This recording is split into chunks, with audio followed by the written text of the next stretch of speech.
நேற்று என்பது கடந்த காலம், நாளை என்பதோ வரும் காலம். நேற்று என்பது கடந்த காலம், நாளை என்பதோ வரும் காலம்.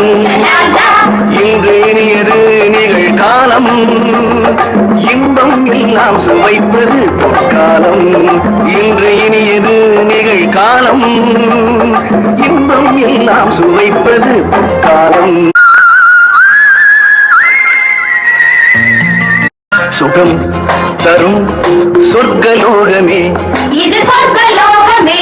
சுகம் தரும் சொர்க்கலோகமே, இது சொர்க்கலோகமே. தேன் சுவை பருகவே தேடி நீ ஓடிவா.